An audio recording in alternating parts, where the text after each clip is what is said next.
What's up, guys? Welcome back. It is that time again for another episode of Tranceportal in the studio with me, EverLight. And in this episode, we are going to be looking at the foundations of what makes a brilliant mixdown. We're going to be looking at the 4 dimensions of stuff you need to look at to make sure that your mixdowns are sounding tip-top and clean. So let's get into Ableton and I'll show you how it's done. So here we are inside of Ableton Live. I have open in front of me one of my favourite tracks I've ever made. This is Razorblade, which was made in collaboration with John Dopping and vocalist JW. It's from my album Lightspeed, and I love this track for lots of different reasons. But one of the main reasons I really like this track is because I think it is mixed down particularly well. It has one of the best sounding, cleanest sounding mixdowns of all the tracks on the album, and it has some wicked, unusual sounds in there that you wouldn't normally find in trance, such as guitars and vocals and the like, which made it particularly challenging. So this is a great example to use for today's demonstration in mixdown fundamentals. Now, when we're approaching the mixdown of a track, I generally like to break it down into 4 different dimensions, and those dimensions are volume, EQ, front to back, and side to side or left to right. Now, front to back is achieved using a combination of time-based effects like reverb and delays in order to help whatever it is that you're mixing down at that point in time, whatever element it is, to either bring it forward into the mix or backward into the mix. And left to right refers to panning and stereo image. So what I'm going to do today is I'm going to look at each of those 4 dimensions as a 101 overview so that you kind of get a good idea in the direction you need to be going when approaching your mixdowns. But before I do that, I need to familiarize you with another concept of mixdowns, which is used in tandem with the 4 dimensions. And this is simply the foreground, midground, and background elements of your tracks. It's probably something that you already know, something you're already at least partially aware of. But effectively, what's a good idea to do is to have some kind of hierarchy within your mix. So you should be selecting the sounds which are going to be the forefront of your mix. Typically this is reserved for maybe like 6 to 8 most important elements of your track, such as your bass line, your kick drum, your percussion, your main lead, that sort of thing. And then mid-ground elements could be things like the background grooves and stuff, little synth hits and things that you have popping up every once in a while. And then background elements are things like your risers, effects, etc. Now, it is down to the producer individually to decide which elements fit within those different categories, and those categories aren't black and white. They don't have defined lines, they are blurred. It's more like a scale. So I'm going to go ahead and play a small snippet of this track for you if you're not familiar with it, just so you can get an understanding of what we're working with here. There's a place on the edge where I sit in between what feels like being awake, and yet it's clearly a dream. The taste of blood on my gums, that's how you know that it's fun. That's how you know that it's fun. It's hard to get out of bed with normal thoughts in my head. Got to be twisted and sick for it to do the trick. I tell myself it's okay, I tell myself it's okay. Feeling supersonic on edge, there's nothing like it. That will do for now. So I'm going to approach each of the 4 dimensions and show you how this track fits those elements into those 4 dimensions. And the first dimension we're going to talk about is volume. There isn't that many elements in this track which I would consider super foreground elements, but they do generally consist of the vocal, the bass, the kick, and the guitars. So I'm going to go ahead and solo and the percussion too. So I'm going to go ahead and solo a bunch of what I consider to be the foreground elements, and I'll play those for you. Feeling supersonic on edge, there's nothing like it. My fingers made of fire, I'm made to think I have it all. Reading on the tonic, come on, there's nothing to it. Breathe in, it gets you high, feel the fire burning all. Now, mid-ground elements are things like grooves, textures, that sort of stuff, things that are just behind your main handful of elements. And I'm going to go ahead and highlight some of the elements that I consider mid-ground in this track.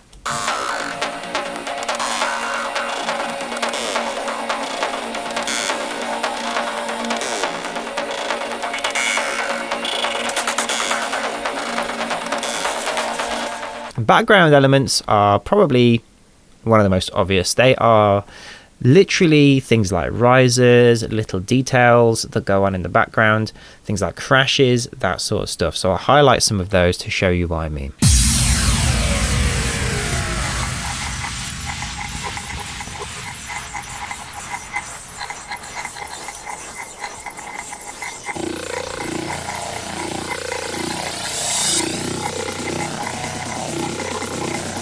So volume is basic stuff. You just make sure that you know what elements are going to be the most important and you put them as the loudest, and then you make sure that the rest of the stuff has got concessions made to it in terms of volume, so that the main foreground 6 to 8 elements that you want to have really the listener paying attention to are going to be cutting through.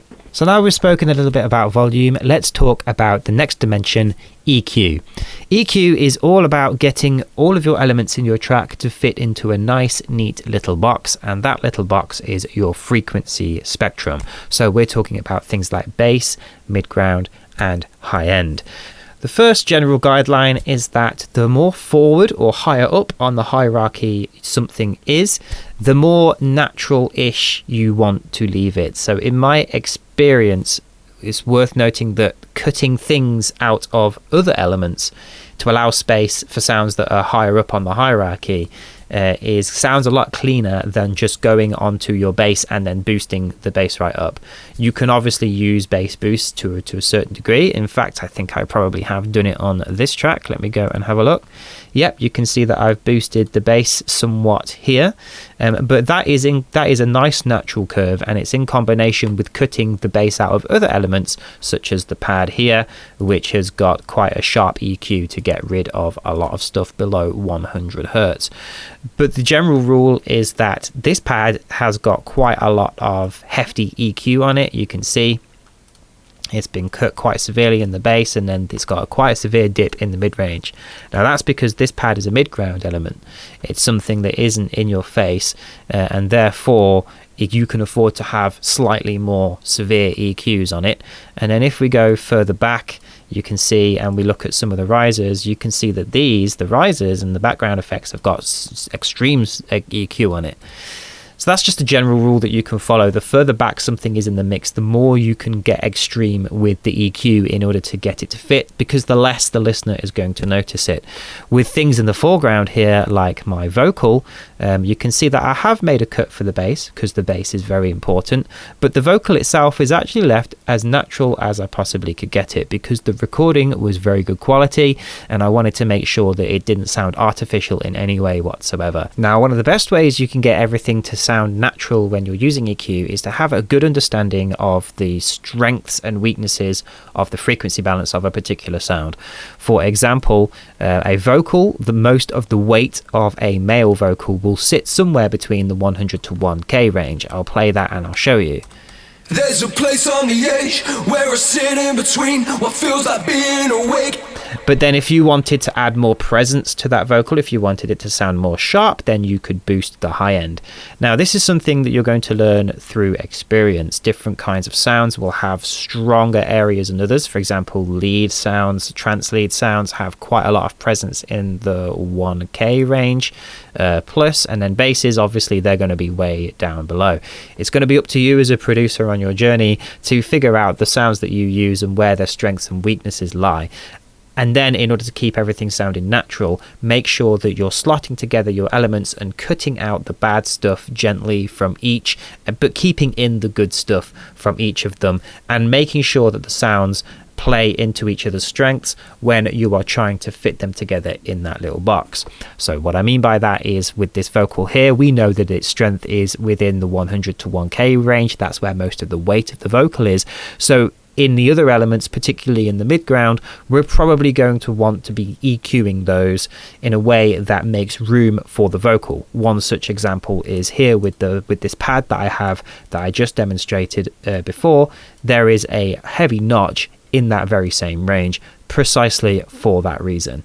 If a sound isn't working within your, say you got a really important main element that's at the top of the hierarchy and it just doesn't seem to be working, then rather than approaching the EQ and trying to get it to fit, it might be a better idea to approach the sound itself within the synth from a different angle. Maybe use a different texture or try and figure out the sound in a different way. because if you start getting in there and you start putting all kinds of weird and wacky EQ on the loudest elements of your mix, then that's going to start making your mix down sound quite artificial, and you want to avoid that. So now let's have a chat about the next dimension I want to talk about, which is front to back. Now, front to back is achieved using a range of time-based effects, including reverbs and delays. And when I mention this dimension to people, a lot of them go, okay, I hadn't considered that before. Now, that's because reverbs and delays are such a staple of trance that people forget they're actually used as mixing tools to great effect as well. To put it simply, having more reverb and delay on an element in your track is going to obscure it in a mask of a room, effectively in space. It's going to obscure it in space, and having less of that on it is going to bring it forward and clear it up. Now, if you have an element which is quite masked by its space that it's in, and then you bring that up in volume, then that's going to sound quite muddy. It's going to obscure the rest of the elements of the track. So there is a balance to be had here, and a way of processing your elements in regards to reverb and delay that is going to allow things to have that space, have that wide open space that we know trance for, but also sit nice and clear and punchy. Now, the way I approach reverbs and delays on my tracks is remarkably simple. I have two send channels. One of them is a reverb and the other one is a delay. Both of them have long tails. I will show you the long-tailed reverb first.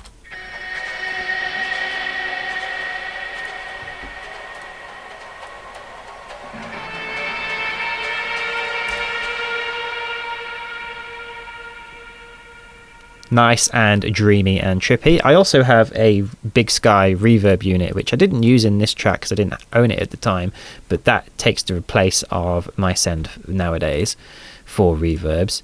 Over here I have a delay effect, again with a long reverb, a long tail. I'll play that again.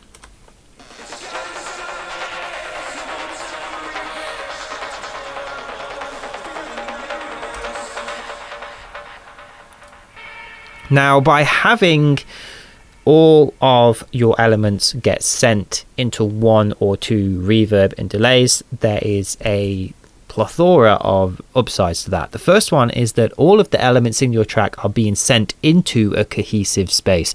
So if instead of putting all the delays individually on every single track, you have more control over the way that your delay sits in the background. Instead of having all of these different delays bouncing off of one another and creating a mess that's very difficult to rein in, you can send it all into the one delay or reverb channel, and you can apply EQ to it, or you can apply volume to it, and you can treat it like another element and get it sitting in the mix along with everything else, because effectively you are now making your space, your reverb and your delay, another element of your mix, which you can treat with 3 of the 4 dimensions that we're talking about: volume, EQ, and even stereo width. Now, this approach to reverbs and delays is actually 2-part. You'll notice that these are the long-tailed reverbs and delays. When I'm looking at short-tailed things, so for example, one example here is on the vocal. I have a reverb which is super short. This is a room reverb. This is just to give it a space to make it sound like there's just a tiny amount of extra texture. I'm going to go ahead and solo that, and I'm going to turn the delays off and reverbs off. It's got inside of my head, there's no more time for regret. Just got to hold on and hope the feeling never ends. I'm hanging on by a thread, I'm hanging on by a thread. Now, if you were listening on headphones, you probably would be able to tell when I was switching that off and on. As soon as I switched it on, it added a slight amount of presence to it, just put it back in the mix, just a tiny amount. When I'm dealing with short tail reverbs like this one, like small rooms and that sort of stuff, I put them directly on the channel, and then I also might send it to the long-tailed reverb if I wanted to put it into the big cavernous trance space. So by using a combination of small room-like reverbs to gently push things that are super loud back in the mix, and then a long-tailed reverb and delay to put things in a big cavernous space, you can have really fine-grained control over just exactly how much further forward and how much further back your elements sit in your mix. So now let's move on to the last dimension, and probably one of my favorite dimensions to work with when working on mixdowns. That is panning and stereo image. Now, a lot of producers would have touched on panning and stereo image when working with their tracks, but a lot of people don't realize that stereo width and stereo imaging is extremely powerful mixing tool, and it often gets overlooked just how powerful it actually is. Getting the stereo width and imaging right can go a long way to giving all the elements in your track that definition that it needs for your listener to be able to identify each individual element in the track. So as well as the basics of, deciding how far left or right a sound should be, you also need to consider the general width of each of the sounds. Some sounds will sound like they're hitting you on the nose right in the middle, and some of them will sound like they're in a big wide cavernous open space, and anything in between. And now this can be controlled by you using a various suite of stereo imaging tools, but the main thing to consider before you start jumping in and editing things is, just like your volume, you need to have a hierarchy of elements which go from being narrow to being wide, and you need to decide which of the elements in your track are going to be more narrow and which are going to have more width. Now, for me, generally, something like a bass line will be very, very narrowed, same with the kick drum, whereas elements like pads can afford to have more width, and leads will have a various range of width between being extremely wide or being quite narrow, depending on the other elements of the track. The point that I'm trying to make here is that paying attention to where things fit from left to right, but also with width, is going to really, really help. Just having a good idea of, okay, so the pad is this wide, so therefore the lead should maybe be a bit narrower, and the bass is in the middle, so maybe I can afford to have something that's slightly wider just sitting on the top. That sort of stuff. That's all really important to consider. To demonstrate that, I'm going to show you a few different elements in my track and explain why some of them are narrow or some of them are wide. The first one is our kick and our sub bass. Now, both of these are actually very mono, but over the top I have layered a synth that accentuates the bass line, and that is quite wide. The reason I've made that wide is because it contrasts to the mono nature of the sub bass underneath, and it gives the bass line as a cohesive whole a big amount of presence while not sounding really weird and wobbly in the low end. Now, percussion is another really good area where you can use stereo imaging to great effect, because a lot of percussion will sit generally in the same frequency space, and if you just stack up a bunch of loops and a bunch of samples without considering the stereo width, then it's going to start sounding muddy and mushy pretty quickly. What I tend to do is I tend to have one or two core sample-based loops which I've programmed, and they generally remain pretty mono in the middle. So for example, this loop. We've got a closed hat, which is quite sitting here, and then we've got a nice loud open hat, which is quite wide. And then underneath that, I have a couple of percussion loops which are lower down in the frequency space, and those are wider, and they add thickness to the whole thing. So again, by having that idea of a hierarchy of what's narrow and what's wide, you can create lots of thickness while the elements still have definition. Finally, things like pads, anything that you want to have a wide open space to some degree, can afford to be a little bit wider than other elements. In this case, I have got a pad bus which composes of a few different types of elements, which sounds like this.